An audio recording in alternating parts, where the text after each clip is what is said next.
Adam Schefter on this breaking news regarding former Super Bowl winning quarterback Nick Foles. It sounds like will be reunited with Matt Nagy on his way to Chicago. What can you tell us about details?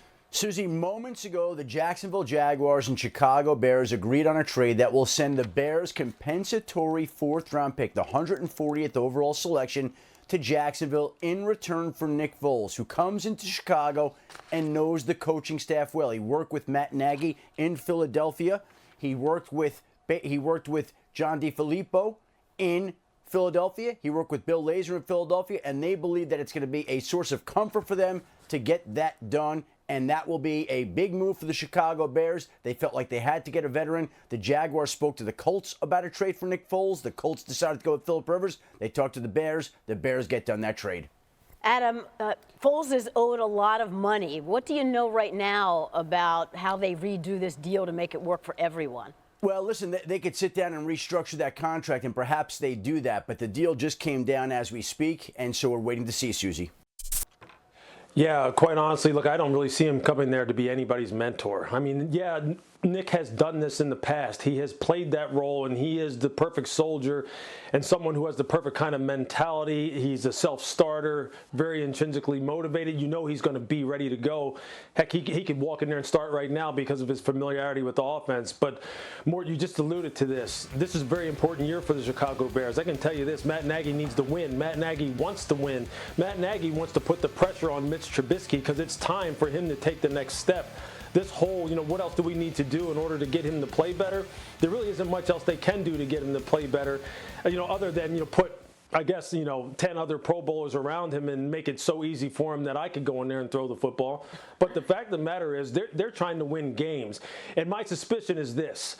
Nick Foles is going to wind up being the starting quarterback for the Chicago Bears at some point in time. It's a matter of time. Within this system, and from what we've seen from Mitch, and look, everyone knows. Look, I dubbed Mitch Trubisky Maserati Mitch. I believe that Mitch was going to take another step and become that guy for them.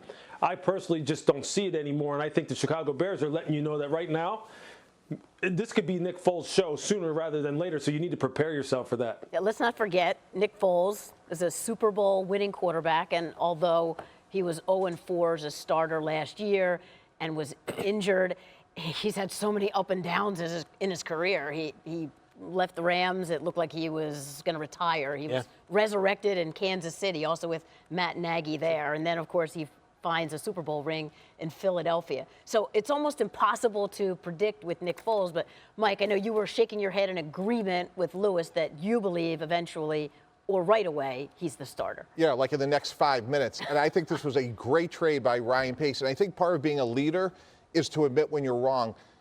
Mitchell Trubisky has one winning season. He was a top 2 pick in the 2017 draft. 2 years ago, when we played against him when I was at the Dolphins, our whole game plan was, can he beat us by throwing the ball deep downfield to his left? And if we knew that, everybody else knows that. He was 30th in the NFL in yards per attempt, and that's a very significant statistic from a standpoint that compresses the field. Nick Foles took a team, as you said, won a Super Bowl, Suzy. I know he's not perfect, but last year he actually played pretty well in the games he played for Jacksonville. Obviously, they were 0-4. But this gives them a much better chance to win right now, which is what they need to do. And after 3 seasons, Trubisky has only one winning season. That's really important. You have a championship defense on the other side of the ball. Now they're much more competitive. A lot of factors in play here. Mort mentioned how you could be feeling the pressure a little bit if you're Ryan Pace, understanding the stakes that are incumbent upon you when you're A, an NFL general manager, and B, your most high-profile draft pick, Mitch Trubisky, is struggling. But let's step back and look at one of the themes of the offseason, all the familiarity we've seen. Phillip Rivers goes to Indianapolis, where he reunites with Frank Reich and Nick Sirianni. We've been talking about the unique dynamic this year where we don't know when these players will be actually able to communicate in person with their new teams. And here we are, and Nick Foles, and Lewis just mentioned it. He probably knows this offense and this system better than players that have been in it with Chicago for multiple years themselves. So it's a calculated move by the Bears. And Suzy, you asked Adam about the money involved. And if things stay the same, just for reference right now, Nick Foles is due $50 million over the next 3 seasons, which, if he's their starting quarterback, that's actually a pretty reasonable contract to pay if you're the Chicago Bears. Meanwhile, for the Jaguars, they get a draft pick, but they do take on a substantial amount of dead money, which as of right now would be $18.75 million. We know where their focus is right now, but for Chicago, when the stakes are high, your defense is good enough to win, you can't settle for below average at quarterback, and if nothing else, even if Nick Foles is not the starter right away, it will be because Mitch Trubisky has performed capably enough to re-earn that job and not just slide into the starting job because he was once the second pick in the draft.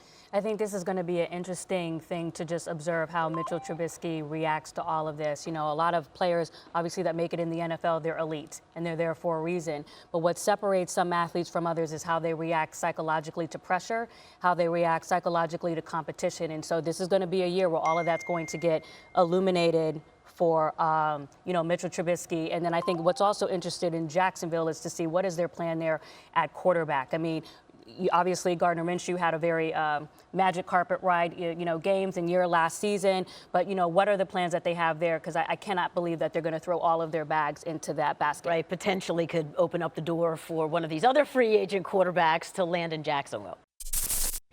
Thanks for watching ESPN on YouTube. For live streaming, sports, and premium content, subscribe to ESPN+.